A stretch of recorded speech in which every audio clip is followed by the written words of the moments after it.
Now, the devaluation of the rupee has seen the currency rise 35% against the US dollar, directly affecting imports.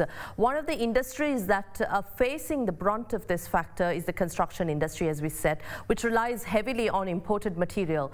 With the sudden 35% increase in exchange rate, this has almost dealt a killer blow to the industry's ongoing projects, with costs overruns and deadlines being affected as well. To speak on this issue tonight, I've invited to our studios President of the Chamber of Construction Industry, Engineer Ranjith Gunathilake. A very warm welcome to you. I'd like to ask you how badly this has affected the industry with the devaluation of the rupee, and what measures do you see forthcoming? I should say the industry is already affected with this COVID-19 situation. And some of these companies have gone bankrupt.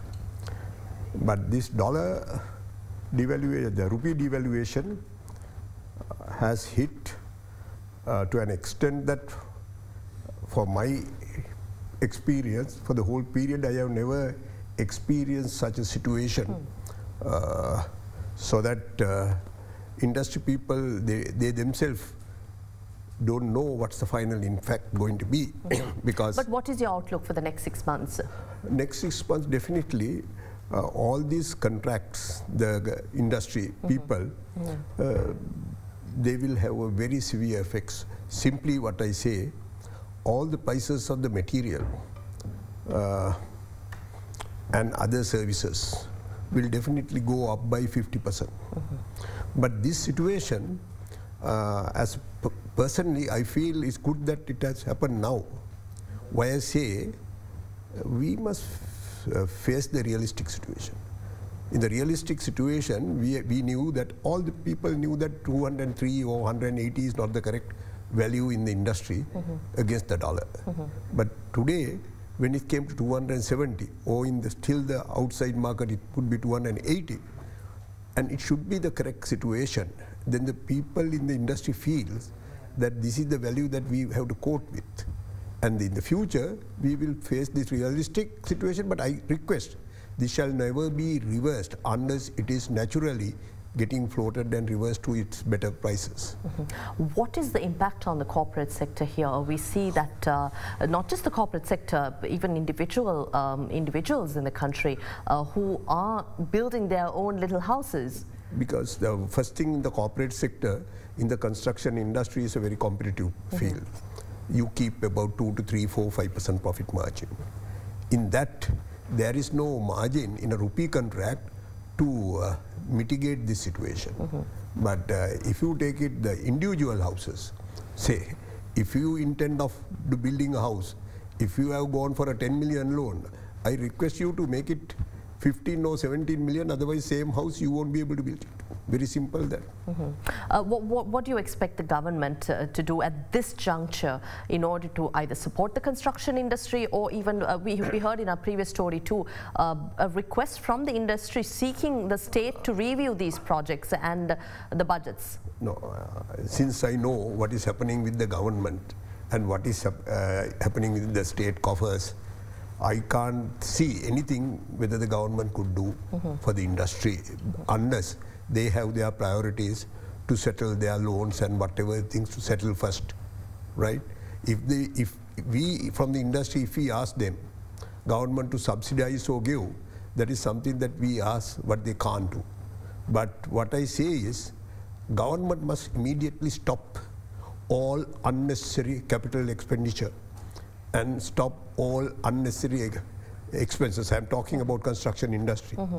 And then maybe at least 1 year or 2 years, once it comes to the normal situation, then go with the contracts. Otherwise, all the contracts will have many arbitration cases, adjudication cases, which the whole industry will be coming to a flop.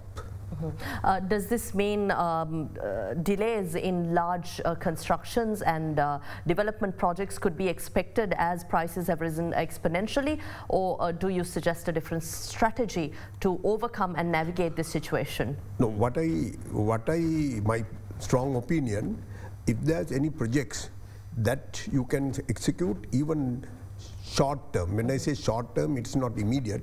At least within 2-3 years, if we can recover the cost and earn some dollars, only those projects shall be moved on.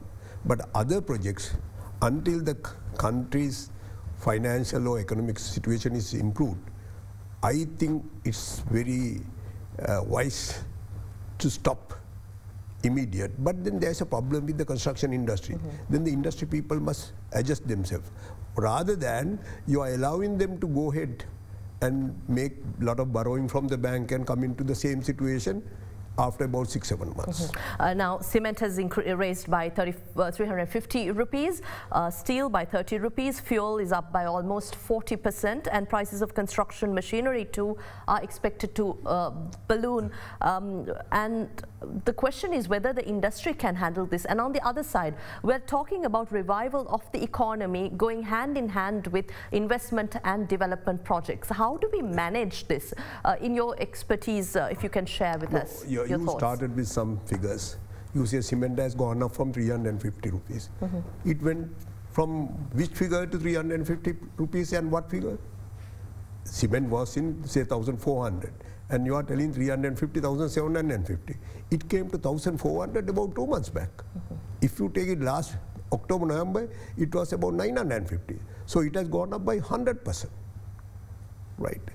Metal, even metal is what you see the local product. I mean, that has gone up by 40%. All these basic materials, including diesel, has gone up by 40%. When these basic materials go by 40%, industry effect is at least 70 to 75%. So, but from whom that we can ask this money to reimburse?